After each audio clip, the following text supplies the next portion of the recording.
Hello, everyone, and welcome back to the CoinDrop podcast. This is episode number 76. Joining me, as always, is Tim, and I'm sorry for the slightly delayed start there. Tim and I were having an off-topic conversation and completely lost the fact that it was 8 o'clock. So, yeah, we're back. Yeah, and, I was talking, I go, oh shit, it's 10, fuck! And we had not sunk yet, so it was like, sync, audio, start! It was a little bit of a scramble there. First off, I've got some housekeeping I want to take care of at the top here. Last week we talked a lot about PAX DAI. It's been corrected to me by multiple people and multiple sources. It's actually pronounced PAX Day. Which, hey, dumbass, yeah. It's day, not die. Well, you know, Chris was pretty nice about it. He didn't quite say that, but yes. But you are a dumbass. I am a dumbass. Which makes me a dumbass because I'm the one that told you. Well, you know, it's fine. It's PAX Day, apparently. It could go either way, but it sounds like most people go with PAX Day. Also, so you are all in the loop with plenty of notification. December 14th, there will not be a streamed episode. I am on a very big part of finalizing my D&D campaign I've been a part of for almost a decade now. We're getting to the end of that campaign, and there's basically December 14th is the final big push for what we've been doing the entire year, which is sieging a town. So, like, I'm going to be pretty absorbed in that. I will not be here for the podcast, but we will still record one. It just will not be streamed. So you'll still have your audio. You'll still have your YouTube. There just won't be any Twitch for that episode. Just like 2 episodes ago where we weren't live, we still posted an episode. It's going to be the same thing, but on the 14th, or the week of the 14th. Correct. So I just wanted to give heads up here. I will also put an announcement in our Discord, which, speaking of Discord, if you don't know we have one, we do. We also have a Patreon. We have individual YouTubes. We have our own YouTube. We have merch, and all of these links can be found at linktree.com/CoinDropVets. You can find our Patreon, our merch, everything there. If you want to go to our Patreon directly, tonight we're going to be talking about a debatably massive texture update to a long-standing MMO, as well as my penultimate thoughts on Dragon Age Veilguard. I'm nearly at the end of the game, so I'm going to kind of lay out everything that I like and don't like about the game, but that's going to be exclusive to the Patreon side. If you want to hear my complete thoughts on that, I know we kind of already touched on it from our initial thoughts. I will tell you that my thoughts since then have changed slightly. Some better, some worse. So come join us. $3 a month. Patreon.com/CoinDropVets. CoinDrop You'll find us there. And yeah, let's jump into it. Tim, how's your week been? It's been a decent week. It's been pretty slow a week, ultimately. So that allowed me to make decent money on the side with Uber. I've made about $460 this week on the side, and 330 roughly. It was just yesterday and today. So I made pretty good money. And with my 10-year anniversary coming up next weekend, that will not only pay for my extra bills, which is the reason why I've been driving so much, but also my 10-year anniversary. So, yeah. Good stuff. I am chugging right along on my bathroom remodel. Got the tub installed, got the new shower system piped and plumbed and everything done. And we went to go test fit our brand new vanity we bought back in February on a really good sale. Unboxed it, and the countertop was completely cracked in half. Like, cracked in half. And I'm like, we bought this in February. We have no chance of getting a return. Turns out, amazingly enough, Home Depot helped us out. So they let us return it and reorder a new one, but we're going to have to wait on that before we can go any further with that, unfortunately. There's other stuff we can do in the meantime, but yeah, that's a big shame. And one quick shout out to another company before we go any further, just because I told them I would. I noticed my Super X gear that I bought, which was activewear that I plugged at the beginning of last episode. I noticed a misprint on the hood. Instead of saying Marvel, it said Marv. Somehow dropped the L on literally every one of my hoodies. So I reached out to the company, expecting I'll have to ship them back. They'll strip that off, put the right one on. I'll be without my hoodies for a while, right? No. They're just like, I'm so sorry that happened. We're going to send you all new hoodies right fucking now. Also, here's $50 off your next order. I was like, okay. Do you want me to ship back the old ones? They're like, nope, you keep those. I'm like, these hoodies aren't cheap. They're Fuck really yeah, man. not That's cheap. awesome. So Super X, again, cannot praise them enough. Their equipment feels great. The quality, the detail, the attention to detail outside of the misprint. But when they do make a mistake, they make it right. And so if you're looking for activewear, I highly, and you're a nerd, which if you're a nerd, And you're a probably good here. company. Yeah. Great company. Their stuff is very quality. It is pricey, but take it from me, I think it's incredibly worth it. So if you're looking for new activewear for the gym or just lounging in, because honestly, that stuff's comfortable as fuck. And you're a nerd, you want some Deadpool style stuff, you want some Venom, you want some Avengers, they've got all of that stuff. Highly recommend checking them out. Again, not a sponsored plug at all, just me personally promoting stuff I think is really cool. Same as like the Warhammer hoodie or Warhammer ugly sweater I plugged. Anyways, let's get that out of the way. Let's talk some games. What's on screen right now? Game of Thrones Kingsroad. This is a licensed by Warner Brothers open world RPG. Sounds great, right? Well, Yes, as of right now, it does. I I was excited about it. As of right now, it is unfortunately only going to be released on Android and iOS. This is a mobile game. And if you're seeing this on screen, that's honestly kind of surprising because the combat looks pretty good for a mobile game. Granted, we're not seeing button presses or the UI that would be on screen during this fight, but honestly, graphically, this is pretty damn good for a mobile game. Tim, what are your thoughts? You obviously didn't see, but I killed myself on screen again. Maybe I need to have some. We need to have some sort of like suicide warning or something. I'll get right on that for the end, buddy. Yeah, right. No, it's disappointing to me that it's mobile only because the vast majority of the time that mobile gaming has been available, I have actually been somewhat of an elitist in this regard. So to give you a fair bit of, I guess, understanding of me, if you don't understand me already, I don't care what or where you play. It doesn't bother me. Play what you want. I don't give a fuck if it is My Little Pony or Fortnite or Call. I don't care. Games. Let's talk games. Let's have fun. Let's enjoy it. Let's enjoy our hobby together. Even if we don't enjoy the same games, who cares? Except for mobile. I'm like, fuck you. You're not a gamer. Get out of my face. Except for, since I'd probably have to say maybe about the time Genshin Impact released. I've probably talked about it enough times that you guys know I'm a fan of MiHoYo rather.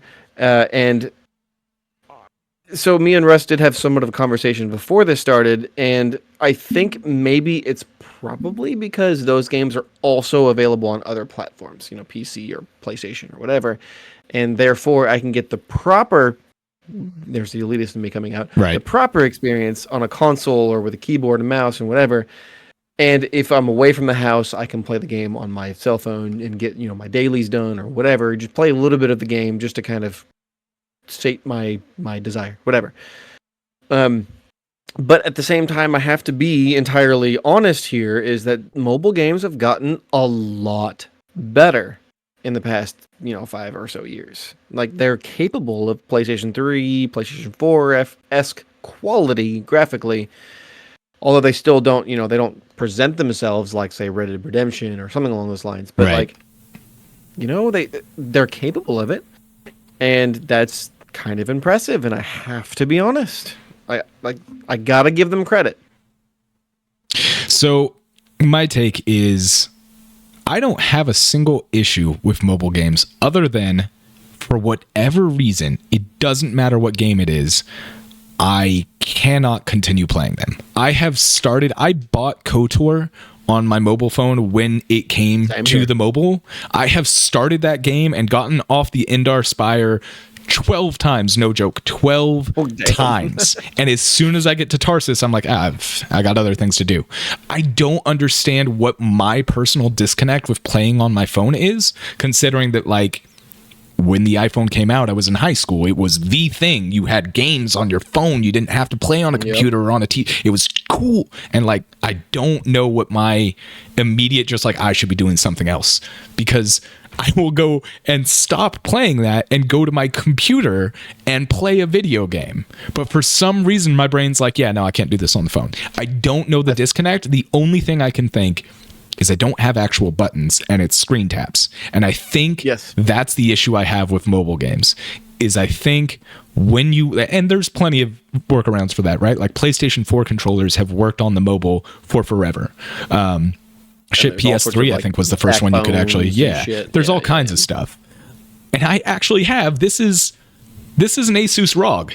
This is a gaming phone. Which is an awesome gaming phone, by the way. I don't use it for gaming. I bought this because it has an incredible battery life and the screen quality and refresh rate are insane. That's all I cared about. You would think as a gaming phone owner, I'm a phone gamer, and I'm not. But I'll be honest, I love Game of Thrones. I really do. I love the story. Yep. I'm very interested in this game.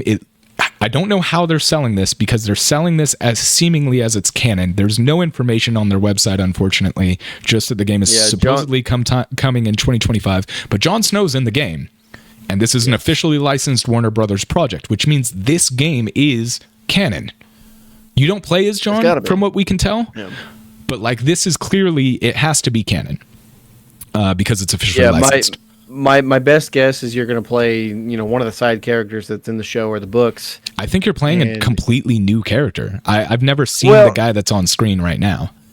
I mean, even if you are playing a totally new character, it's going to be some way that they're going to tie it into the show or the books, and it's going to allow them to tell a unique original story within the lore. Yeah.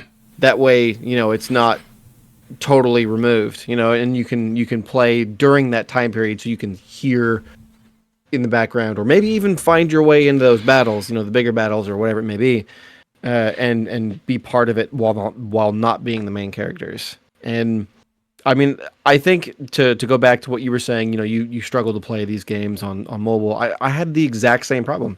Maybe not starting KOTOR 12 times, but I did buy the game and I did start it, and I also put it down really fast. Yeah. And I think it plays it's 100% well on mobile, correct. honestly. It really actually does. Really does.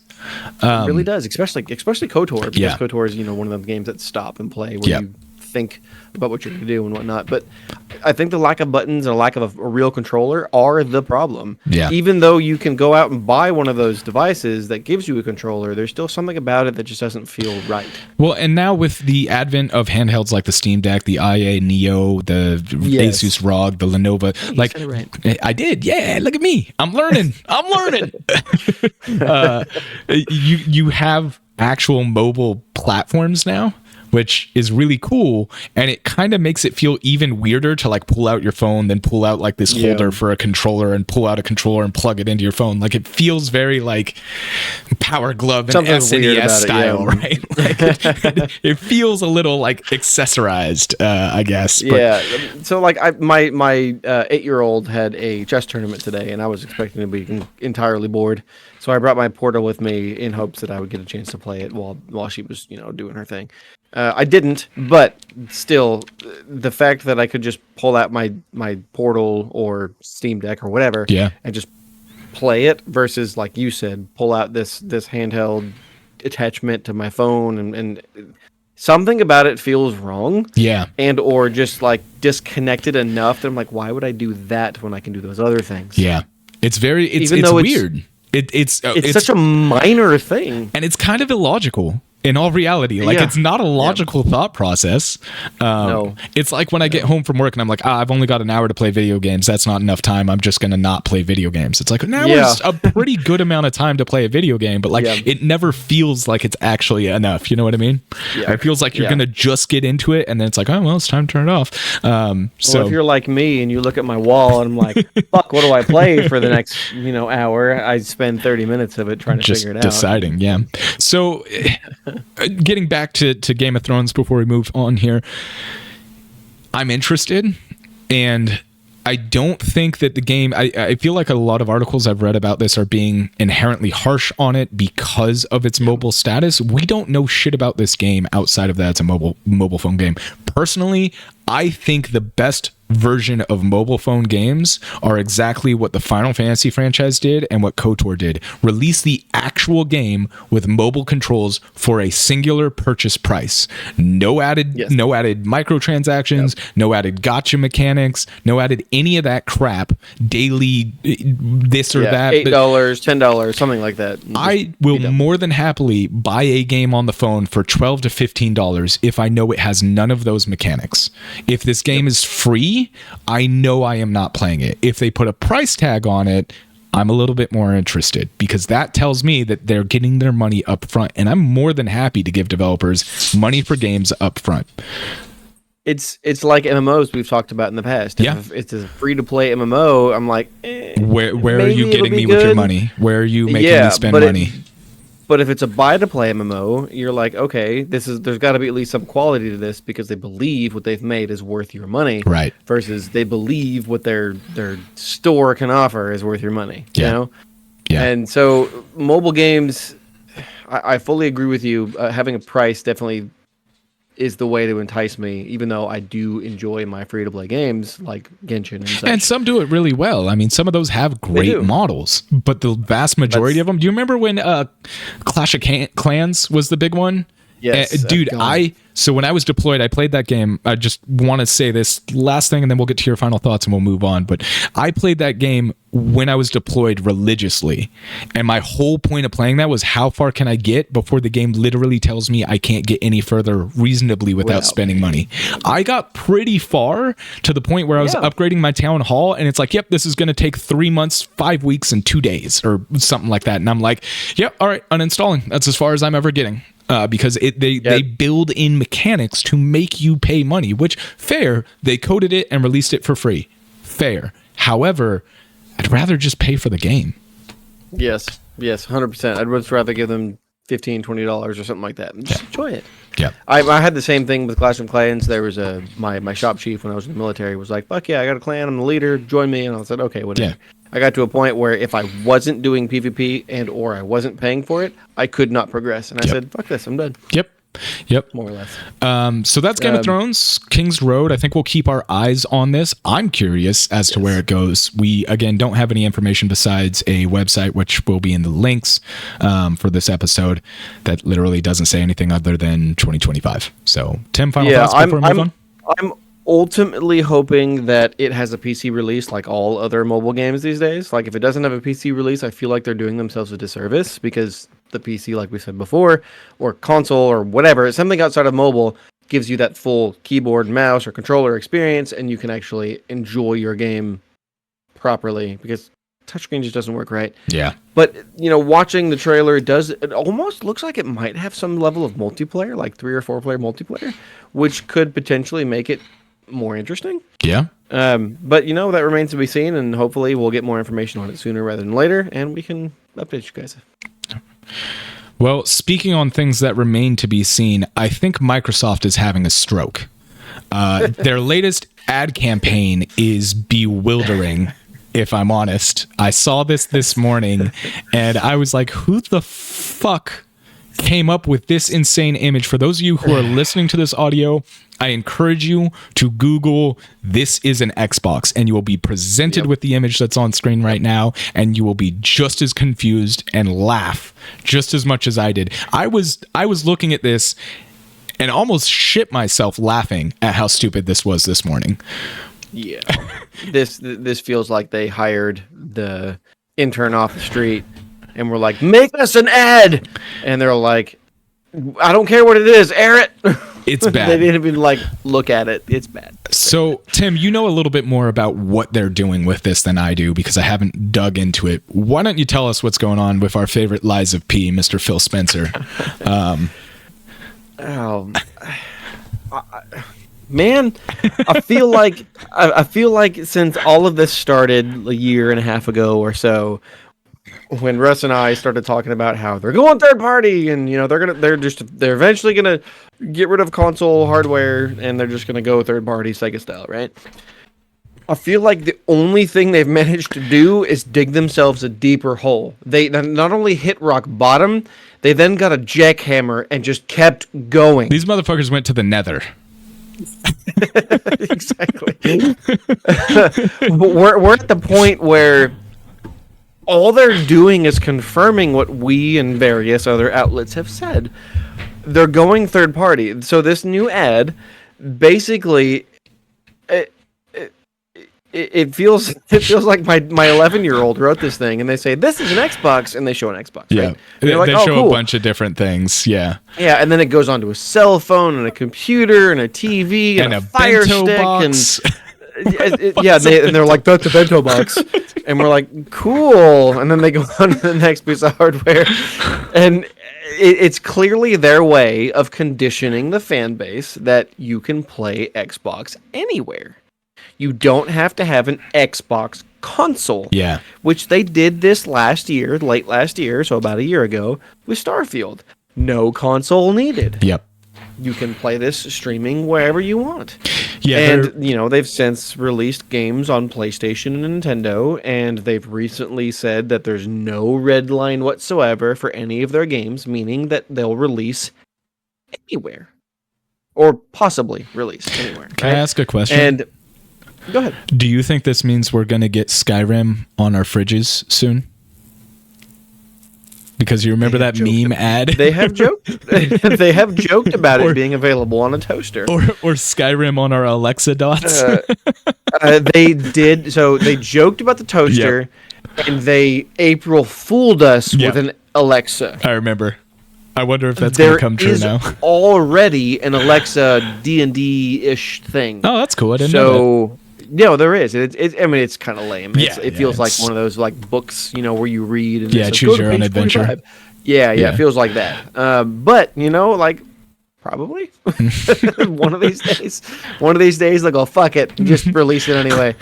Like they did with Redfall. Right. Redfall. I had to throw that in there. Yep.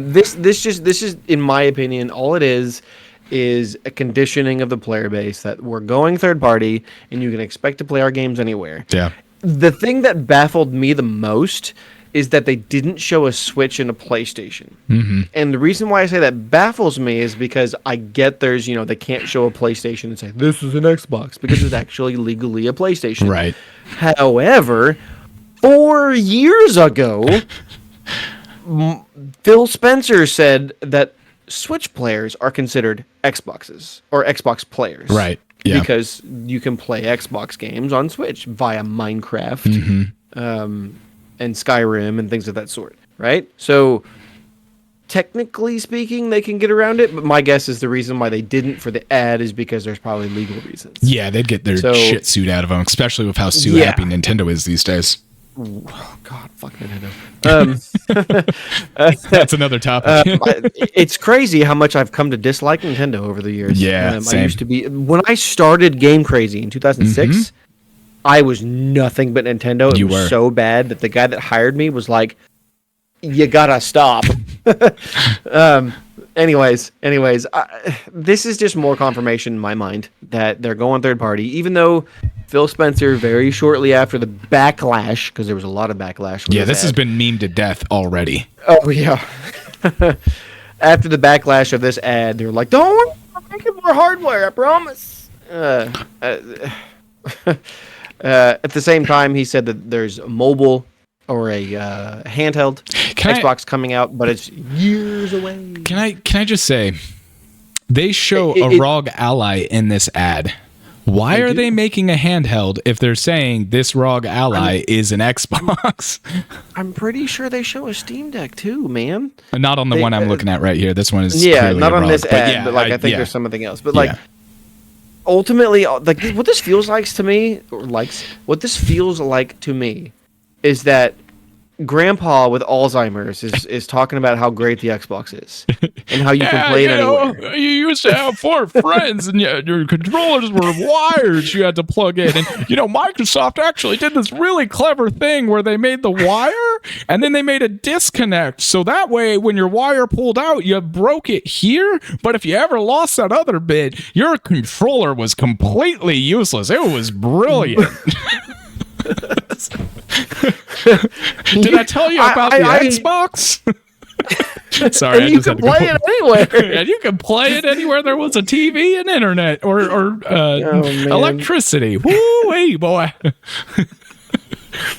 That's what it feels like to me. Like, they're doing such a poor job. I mean, so like Logan just posted in the Patreon and guests of the Discord. Like we said earlier, there's Discord. He says, "I feel like the Sega Dreamcast equals an Xbox." Good one. Good one. And he said, "Will it be just Sony versus Nintendo consoles?" That's the one thing that I'm honestly confused about. Yeah. Microsoft says there will be more hardware, but ultimately I think that they're gonna ditch the hardware, or that they're gonna come out with that handheld, and that's gonna be it. I play the handheld. And that's it. I mean, it doesn't. They're clearly pushing Xbox to be a brand, not a platform. So it doesn't make sense to be like, oh, well, you can play these games all here, but we're also going to make hardware. We know hardware is a money sink. It's usually sold at a loss for at least the first couple years.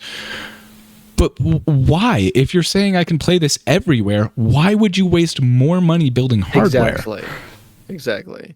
Now, of course, we've talked about this in the past. That removes competition in the hardware space, and that's not good. And Nintendo and Sony are in such vast different spaces that I hope somebody steps in.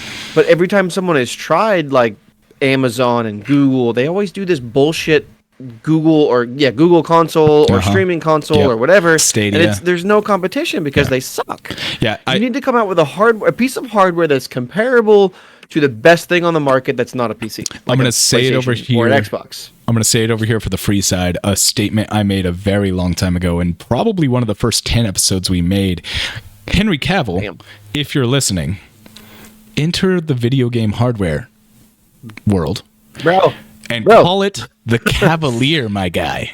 Yes, I'd be so all over it. Fuck, I remember that. Oh, it was so good. Yep. Yeah. So, yeah. If Henry Cavill got into making video game hardware with the nerd he is, it would sell. Like, just because it's Henry Cavill. The Cavalier, I don't care. I'd be all over it. So Logan adds here, he says, and just letting every vendor make an Xbox, quote unquote, will turn into a shit show like Windows is, IMO. Yeah. Hell, even MS won't give updates to their own Surface line attention. Epic will jump in. That's a good point. Epic could make a console. I didn't think about that. But they're moving enough into the hardware, or not the hardware, but the software space as a competitor to Steam, that if they said, fuck this stupid shit that Steam's doing, although the Steam Deck is a solid piece of hardware. It sure is. Would not diminish that in any way. Hell yeah. But they did do the bullshit PC operating system that ultimately worked out with Steam Deck, but they wussed out in the hardware space as far as a home console goes. That if Epic did so, I think it's possible. They have enough of a presence in the software space. Yeah. And I mean, they own the Epic Game Store. They own the Epic Engine or the Unreal Engine that they could easily say, hey, if you made a game on our console, 0 royalties. Just sell it. I mean, I don't know if they go that far, but the fact that they give away free games, 2 free games every month for PC owners that have their store installed, it's a pretty big boom. Imagine if they did the same thing on consoles. Right. Yeah. So you get our console and you get this subscription service. We're gonna give you games. Hell, you probably won't even have to get a game service because they already give them away for free as it is. You know what would be wild? Just buy the damn console. Buy the damn console. We're gonna give you 2 or 3 free games every week, dude. Like, bro, that would be an instant sell for so many people. You know what would be wild? Buy it. If they released a console that you could build video games on using their Unreal Engine. The UE engine. Yeah. If you could actually sit there with the controller. I mean, there's a lot of stuff in UE5 that I don't think you'd be able to do with a controller. I don't think that would be possible. But even just giving it controller or like mouse and keyboard support by just Bluetooth or whatever, USB, whatever. Yeah. They put the Unreal Engine on their console for you to develop games on the console for the console and PC. That'd be fucking awesome. I mean, at that point, it is just a PC, but still. No, so like it'd be a console, but because of the mouse and keyboard support, that's super easy to throw in and give you that ability to develop games because it has the Unreal Engine and all the Unreal Engine tools built in. And then there's all of these softwares and YouTube videos. Excuse me. Getting a little excited over there. Get some gas. Right? It has all of this stuff just built in, and they're saying, hey, build the game on our console / our engine. And I mean, they've already done it with Unreal Engine with Epic Game Store. Yeah. I think it's as low as 5% royalties if you build it on Unreal Engine and you release it on Epic Game Store. Yeah. They could do the exact same thing, and they would instantly sell. Well, let's circle back The here. Unreal Engine is we're getting pretty far off topic, but we are. Let's circle back to Xbox. So they're saying they're going to do more hardware, but like, I feel like he recently said that they aren't doing another console after their next console. Wasn't there something we read somewhere that said they had their next design done, but there was no future plans past that? I don't believe you're correct there. I don't believe that they've said that they're not going to. So what they have said, and I know they have said, is that they are making more hardware, and it's going to be, quote, the most powerful console ever. The same fucking bullshit PR statement everybody says about their hardware. Yeah, it's going to be the most powerful console ever. Just like last week, the rumor is 2026, which is super early. I think that's way too soon. I don't know. Maybe it's going to happen. I don't know. But I don't think they've said anything past that, because that's way too far away in the future now. That so much can change. So their plan then is to release a new console potentially in 2026 and then release a handheld? But they said the handheld is years away, which is longer than 2 in my view. Yeah, years away to me means between 5 and 2077 when Skyrim 6 actually comes out, or Elder Scrolls 6 actually comes out. I mean, it's between 5 and 70-something years, whatever, 50-something years. So that does sort of put a damper, but also kind of confirm the next console is going to be a console and a handheld. Mm-hmm. Thing, because that rumor's been around for a while. It's going to be the Xbox No, not a Wii U. No, we talked about this in the past, where all of the rumors suggest that the next PlayStation and the next Xbox is going to have a home console just like we have currently. Right.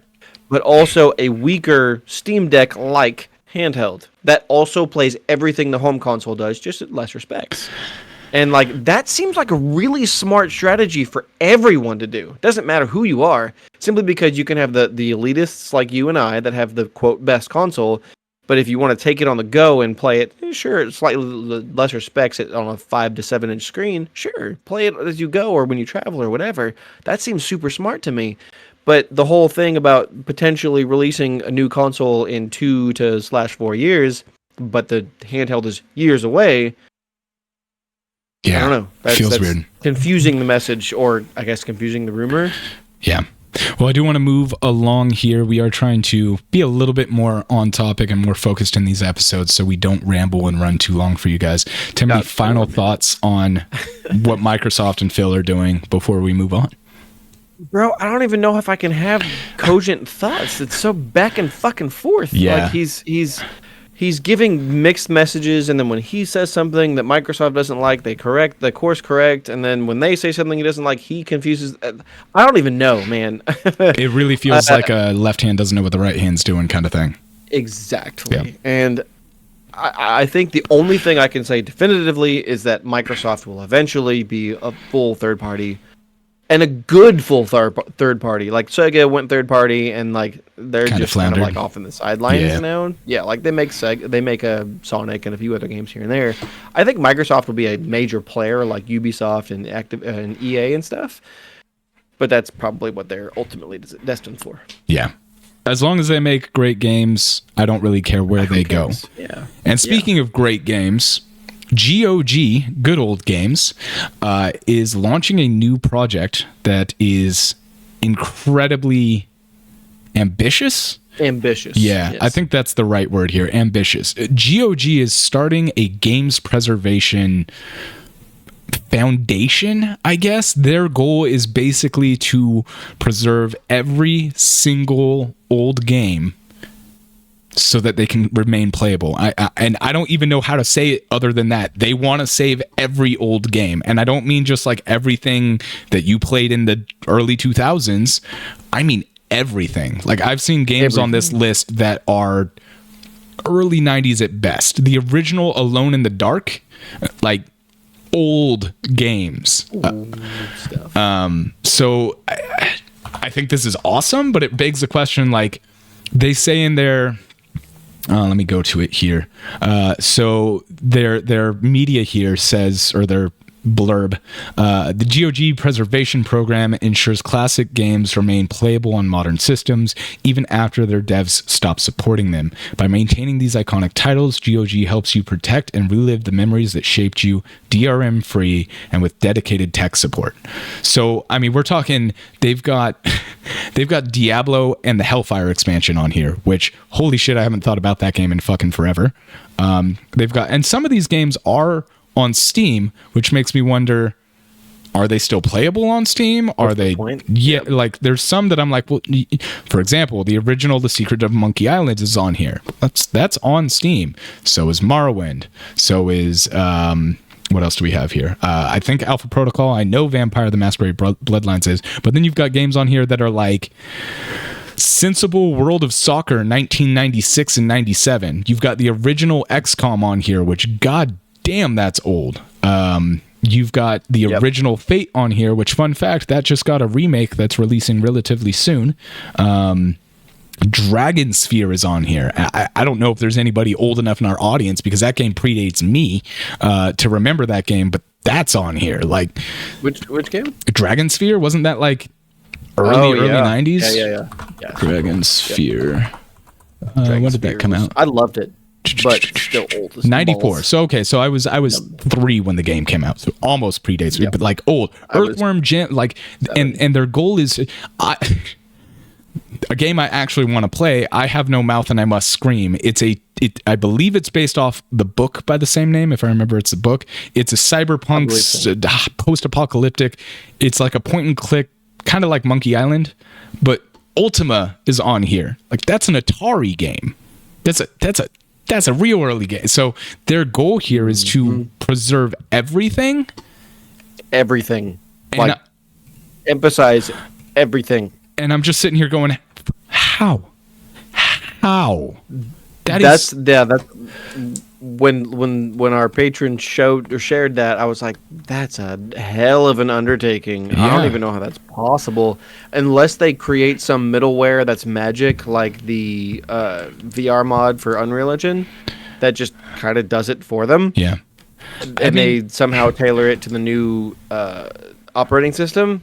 I don't see how that's possible. That's way too much work on a per game basis.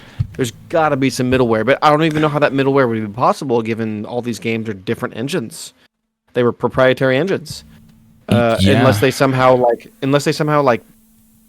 emulate the operating system that they were originally designed for to play it on the new operating system. Like, it's they obviously have some idea how to do it. They wouldn't announce this unless they knew what they were doing. Right. That's the only thing I can think of. They're also, so like I pulled up their article for Heroes of Might and Magic 3, and they're making changes to the games as well. Not massive changes, but as of April 2019, they added Russian localization. So they added Russian dialogue. That has to have been an AI thing. Yeah, I imagine so. But like, this begs the question: how are they doing this? Are they using AI? Is there some virtual, like, even running it? Are you running a virtual box that's then running the software? Like, when you go to execute, what are you doing to make this game actually run?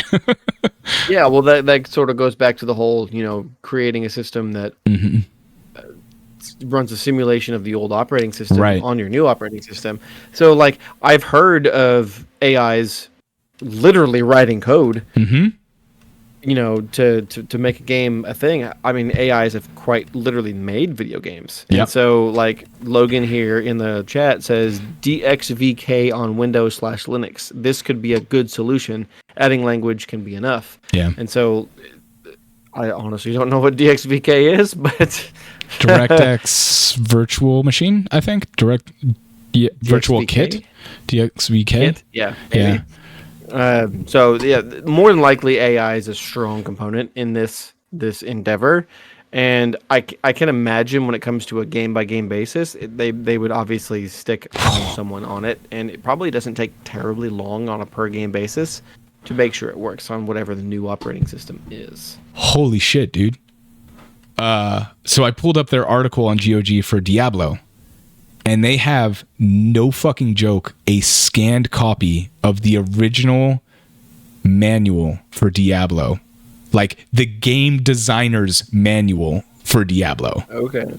That like goes over like the overarching story, how the town is laid out, how the dungeons are laid out. That's fucking wild that they got this. Like this is developer stuff. This is not something that was released to the public, as far as I know. Yeah, I wonder how they managed that. Maybe because it's such an old game, they just asked for it, and the developers like, yeah, here you go. I mean, I don't know. Yeah, who fucking know? But dude, this is so awesome. Logan clarifies here. He says DXVK is a Vulkan-based implementation of D3, D8, 9, 10, and 11 for Linux and Windows. Gotcha. Well, either way, man, like, I would love to play the original Diablo again. And the fact I actually that played it it's semi-recently. really Last year or so. Okay. Just because, and it's ancient, Yes. but because it's part of my history, I'm like, I enjoy this. Yeah. You know? No, it does not. It is not a good game by today's standards. If you have never played it before, you will not enjoy it. No. Yeah. I think it's a really cool project. I really appreciate, was it Logan that shared that to us? Yes. Yeah, so I really appreciate Logan bringing that to our attention so we could talk about it, because that's such a cool, very ambitious project. I can't wait to find out more. It's one of those things that games preservation has been on the minds of a lot of people across the world. I think actually Europe has some sort of legislation in the works at the moment for games preservation. Yeah. This is a private company side thing, where they're doing their best to make sure all games are available, even if it's only on one platform. At the very least, they're available. Right. And if you buy some random laptop, you can probably play at least a lot of the older games. And Definitely. it's a much appreciated effort that, even if I have to pay for a service, I'd be willing to do it if I wanted to go back and play a game from my childhood. Yeah. Well, that is our main topics for tonight. So let's go ahead and jump into our quick fire news for the evening. Tim, what do you have for us tonight? Right. So I've got a decent bit here for you, like I do most weeks these days. We're getting close to the end of the year, so it's getting slow, but also kind of not. Anyways, the first thing I have for you is the Lies of P developer. No, I'm not talking about Phil Spencer. I mean the guy, the video game. They are making a new noir Western RPG. I'm listening. Yes. Unfortunately, there's not enough information on it, so I can't really tell you much past that. I saw some commentary on it, and it sounds like it might be in the vein of, say, The Witcher. And I don't believe it is a Souls-like, and therefore, yes, please. Yes, yeah, I'm kind of over the Souls-like. Let me get whatever the hell a nowhere Western RPG is. Sounds hot. Right. Give it. Right, and Gimme. and Lies of P is one of the absolute best Souls-like games. That's what I've heard. I've heard it's great. But even still, a Western RPG, but a noir Western RPG. Yes, please. You're ticking. The only thing you're missing there is like post-apocalyptic cyberpunk. That's about it. Like that's the only other two things you can throw on that tag that I'm like, I don't care how much it is. You want $70? Fucking take it. Like, yeah, I'm definitely looking forward to hearing more about this game. Yeah. And maybe they were teasing us for, say, Game Awards for next month. Probably not. Yeah, it's probably early development. Yeah, probably. So who knows? We'll hear about it when we do. When we do, we'll let you know. Yep. All right. Next bit of news: Stellar Blade has confirmed that they are releasing the game on PC next year in 2025. Interestingly enough, they are expecting it to sell better on PC than PlayStation 5. And although I say interestingly enough, I'm going to say, duh, new mods. Yeah. Well, yeah. I mean, yeah. It just makes all the sense if you ask me. Yeah. They also confirmed that some Nier DLC is not. They confirmed Nier DLC recently, but that is actually the first bit of paid DLC. And just as I said when it was confirmed, because they talked about the Nier DLC and they showed a trailer for it, and it was like, oh fuck yeah, that looks awesome. And then later confirmed that it's a paid DLC, and it's the first bit of paid DLC. And when I saw that, I was like, shut up and take my money. You know, the whole Fry meme. I don't care. You've given me so much, just the base game itself, but all of the DLC and stuff that they've increased or they've released over the year or so, totally worth it. I will 100% give them money for this. Although the remainder of the content is going to be free. The Nier portion is going to be paid. The outfits and stuff will be free. Yep. Warcraft, they announced and released a Warcraft remastered battle chest. So, you know, that battle chest that released like 15 years ago of Warcraft 1, 2, and 3. I'm sorry, how long ago do you think that released? I said 15. Is that wrong? Yeah, buddy, we're old. I am closer to 40. Yeah, it's been at least 20 years, my guy. Yeah. It's only 5 additional years. That's a big 5, though. That's 2 decades versus a decade and a half. That's a big... So anyways, the remastered trilogy, 1, 2, and 3, was launched and released earlier this week. I didn't find a specific date, but when I say earlier this week, for those listening not currently... When we streamed and recorded. The week of what we're talking now, not the future when you're hearing it. Which currently recording is the 16th. So the week of the 16th. Way to date the episode. November. Yeah. Rockstar, moving on. Rockstar decided to go back to the GTA trilogy and fixed it. They added all sorts of stuff. Basically, they said the guys that developed this, formerly or currently known as Grove Street Games, they said they suck. And they fixed a lot. They added original filters to make it look like the old G game. They increased model textures, and so much about the game is relaunched. Kind of like the, what did you call it? The Reality Redemption. Yeah, Reality Redemption. Kind of like that. I was going to ask if they're going to go fix the shit launch that they did for Red Dead Redemption, since they didn't touch that game. I haven't heard about that, so I don't know. I but doubt as far as but I mean, given the fact the Rockstar went back to GTA Trilogy and they fixed it. Yeah. They didn't only fix it, they removed the credits from the OG developers from the credits of the game. Oof. So if you buy it now, it doesn't even say Grove Street Games on it anymore. Ouch. To which they did actually. Grove Street Games came back and said, "That's a dick move." You should have done better. Do better work. I mean, while I agree, at the same time, they're the ones that made it a possibility, even though they did a shit job. At the very least, Rockstar could have been like, "Hey, mention. these guys, these guys made it, but they sucked, so we made it better," or something like that. You know, because that just kind of feels like a Rockstar or a GTA move. You know? Yeah. In any case. Sony has released a new trailer over the last week, and they called it Play Has No Limits, which is, not a new thing. However, at a specific point in the trailer, they show a airplane release or airplane launch schedule. Like you're in an airport, and it shows you planes are leaving. But it has PlayStation symbols on it, and it says December 3rd, 2024. And everyone's like, "Oh my god, there's going to be a showcase on the 3rd." And I'll be fair, that is the 30-year anniversary for the original PlayStation 1. And, there's no indication whatsoever, other than in this trailer, which is entirely human-acted and whatnot, that there's going to be anything. But it could be an Easter egg. It could be. And we did not get a PlayStation showcase this year so far. And typically they have one in September, but they didn't do that this year.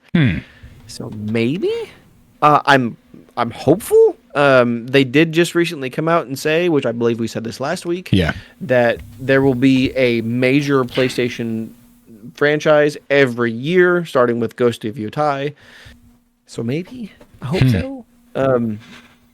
Maybe they're bringing back. Maybe they're bringing back Tenchu. Keep on dreaming. I will. Don't worry. Nobody's taking Right? that dream from me. Yeah. I mean, I agree with you entirely. So here's hoping. We can't really say much. Yep. In true fashion or true definition of quickfire, TMNT, Teenage Mutant Ninja Turtles, is finally making a Fortnite reference, or appearance, rather. Moving on, the quote coziest open world game, Infinity Nikki, which we did talk about a little while ago. It looks like a Genshin Impact-ish type game, is launching for PlayStation 5 on December 5th. I believe that is also the PC release. We talked about this in the past via Logan, the Thaumaturge, which is a top-down RPG. The Thaumaturge has been confirmed for consoles on December 4th, the day before Infinity Nikki. The Splinter Cell movie has been canceled because, quote, they just couldn't get it right. I don't know how you fuck up stealth. I mean, there's so many movies in that genre. They hired the wrong people. That's all I'm gonna say. Indiana Jones, the Great Circle, the Xbox game that's already been confirmed for PlayStation. They showed some new gameplay, and I'm gonna be honest with you, the combat looks like Skyrim combat. I'm okay with that. The problem is Skyrim released 12 years ago. Yeah, no, I get it. And it looks that 13 years ago. Yes. Yeah. 2012 was 12 years ago. It's 2011. It came out 11/11/11. It was 2011. Shit, you're right. 13 years ago. it just looks dated to me, man. And there's something saying, about it that, as long as the gameplay is fun, that will be an achievement in itself, because not a single fucking Indiana Jones game outside of Fate of Atlantis has ever been good, and no one will ever convince me otherwise. That's fair. That's fair. I mean, I'm not shitting on the game. I don't think it looks terrible ultimately, but the combat, which was a big focus of the trailer, just didn't capture me. It just feels dated, but maybe it'll be good ultimately, and I am looking forward to it. I've always liked Indiana Jones. I love Uncharted. They need a fucking good game, man. Yeah. Indy should get a good game. All they had to do was copy the formula of Uncharted, which Tomb Raider did, and Tomb Raider became great because of it, or extra great. Yeah, I don't know how you. Tomb Raider. It's that weird symbiosis. Tomb Raider copied Indiana Jones, then Uncharted copied Tomb Raider, and then Tomb Raider copied Uncharted, and then Indiana Jones just continued to be Indiana Jones. Yeah, they said, let's not copy them, even though we're the originals. I don't know. I'm not necessarily like stoked for the Indiana Jones game, but I'm interested. I'm optimistic. Yeah, I'm interested. The developers are a good developer. I mean, it's coming from Bethesda, I believe. No, I'm not sure. Who cares? Moving on. Yeah. Anyways, speaking of Microsoft-made games, Avowed has announced a collector's steelbook edition, and it doesn't include a physical copy of the game. It's a digital code. It's a $95 copy, and it doesn't include a 5-cent disc. That's amazing. Probably more than 5. It's probably more than 5 cents. Yeah, but it's still like, it's cheap as shit. They could have easily ripped the game onto a 10-cent disc and been like, here you go. I couldn't find anything that specified that the game itself is not physically available. I could only find that it was the Steelbook edition. So it's possible that the base $60 or $70 version will have the information on a disc, but I can't confirm that. So I'm just gonna let you guys know.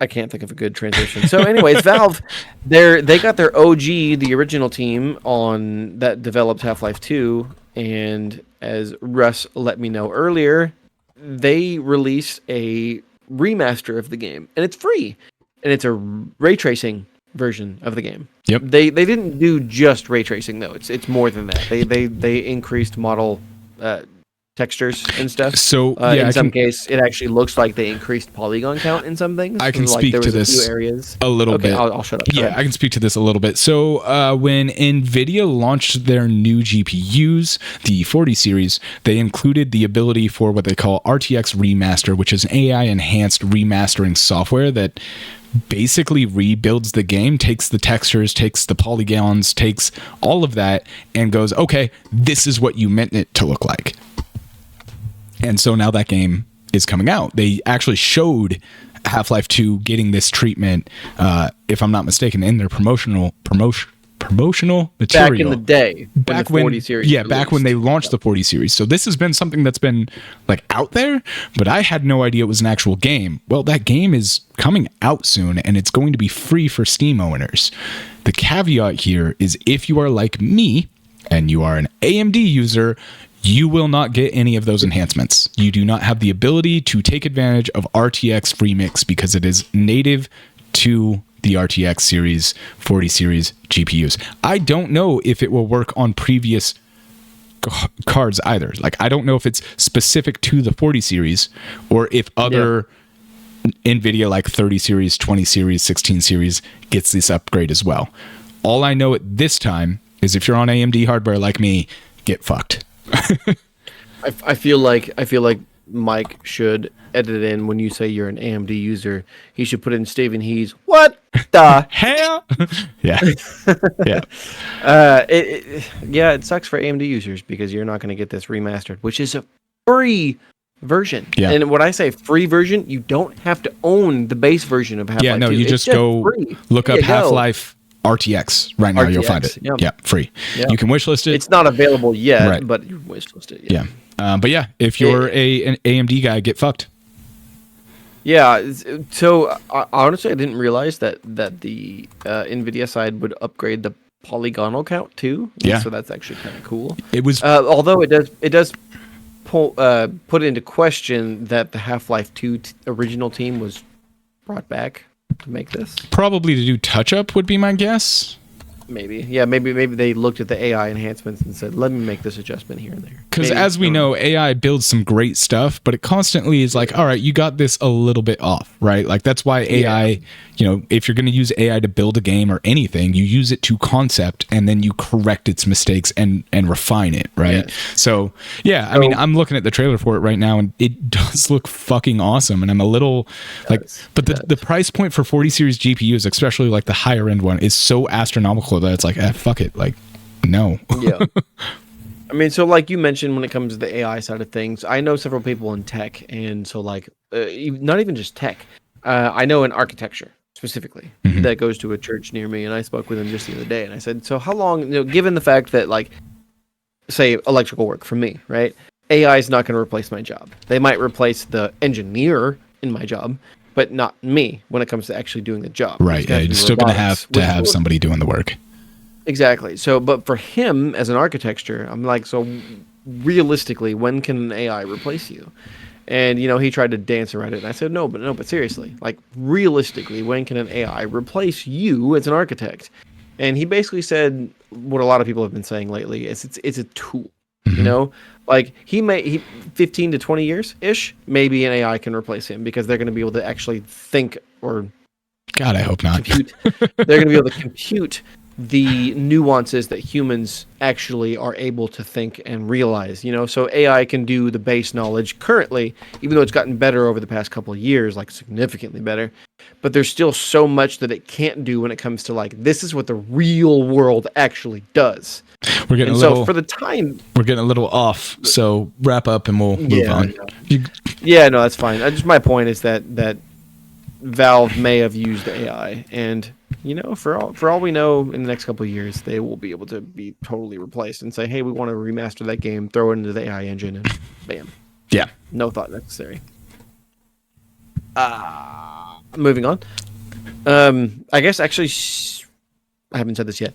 Avowed, or I did say this. You did Avowed. Yeah, Avowed, and then Half-Life. So I wrote this twice. That was the confusion. That was confusion for me. Okay, so but sticking with Avowed, they are actually skipping romance options in the game, and the boiled down version of why is it's hard. like literally, they had a good paragraph worth of explanation, and it started with "It's not easy," and the rest of it was shitty explanation. I mean, I'm sure it's not, but coding a video game is also not easy. So they've done romance options in the past. yeah, they know how to do this. Yeah, you're not wrong. You're not wrong. I mean, maybe they were just trying to hope to make the rest of the game better. I don't know. It still sounds.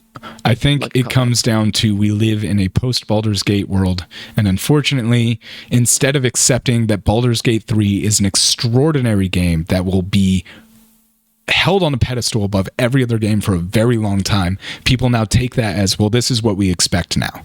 And we need to kill that right now. As gamers, we need to kill that idea that, like, well, Larian did it. No, fuck off. Larian achieved something very few video games ever do or ever will. What they created, I am very sure Baldur's Gate 4 will not stack up to Baldur's Gate 3. Larian achieved something that was so above and beyond what we should as gamers and consumers expect that it's not really fair to compare other games, even in the same genre, to it, because it's so much better in every aspect. That's just my personal opinion. I don't expect that level of dedication out of everyone. I'm gonna say I disagree, only because when new bars are reached, those become the new bar. And while even if they're like extremely difficult to hit, that is still the bar, and you want to aim for it. Sure. Even I just if you don't can't expect make it for a long period of time. I just don't expect other companies to hit that bar. I mean, sure, you can have that expectation that it'll be a very hard goal to reach for a long time. Yeah. I don't think we need to throw that out the window. You know what I mean? Like, just because a world record is met, we can't go, oh, that world record is bullshit just because this guy is from wherever and he has a special advantage. Like it's more, I don't know, personally. So I get your I just want to throw this in there. I agree. I think at some point games will be made better than Baldur's Gate 3. But on that world record topic, there was actually a person who did a specific move in the long jump at the Olympics that has been removed from the records because that move has actually been made illegal. He actually did a long jump where he front flipped forward, and that extra momentum propelled him so far that no other jumper has ever been able to beat it, so it's been removed from the records. He got his gold. But yeah. And they let them keep it at least? Yep. Mm-hmm. Yeah, no, he got his award, but after that moment, they're like, yep, this is not going to stand. Can't do that no more. Yeah, exactly. Yeah. So, like, yes, the bar is there, and there are ways to get past it, but I think it's going to be a long time before we see that level of quality as the standard, I guess, is what I'm getting at. I mean, I agree with you to an extent when it comes to video games, right. But like when you're talking about a basic feature, which I agree. World RPGs, like this, I agree. Romance options are pretty basic. I agree. Like there's probably middleware that exists. More of what I was getting at was they don't want to make it bad, and then be like, well, Baldur's Gate did it. Like that I think was the concern there. You're saying they don't want to make it Dragon Age Veilguard? Yes. Quality? Okay. Yes. Anyway, sorry, I had to have a dig there. The last bit of quickfire I have is that the PlayStation VR 2 is actually getting probably its best week ever, if not one of its best weeks ever, in the vein of Metro Awakening, Behemoth, Alien, Rogue Incursion, and Hitman World of Assassins are all releasing this week for PSVR 2, and those are all worthy of playing. Oh hell yeah! Video game. Oh hell yeah! I actually did so well on Uber today. I don't remember if I said this on the top of the episode, but I made $210 today. I made a lot of money in 6 hours, and this is all extra money, you know. So like, I'm gonna buy something. I would recommend Behemoth. Personally, I'm looking forward to that game myself. I think Behemoth is the way to go. It's either that one or Metro, but I think Behemoth. I think you're right. Behemoth looks fucking awesome. Behemoth looks amazing. And I need to buy something other than Horizon Call of the Mountain. That's what it is. Yeah. Yep.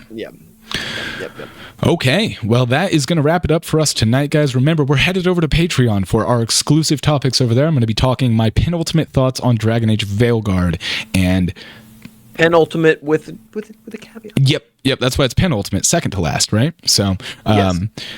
after that, we're going to talk about an update to a much beloved MMO. Hit or miss, whether it's good or great. I guess we'll discuss it over there. In addition to that, of course, we'll talk about the upcoming games for the week, discuss those, put links in our topic for Patreon with links to that. So if you hear a game you might want to check out, you can go straight to it. That content's only $3 a month, and you get it 4 times a month. 4 times. It's a pretty good deal. Maybe you should check it out. But with that, Tim, go ahead and take us out. Tell your mom I said hello.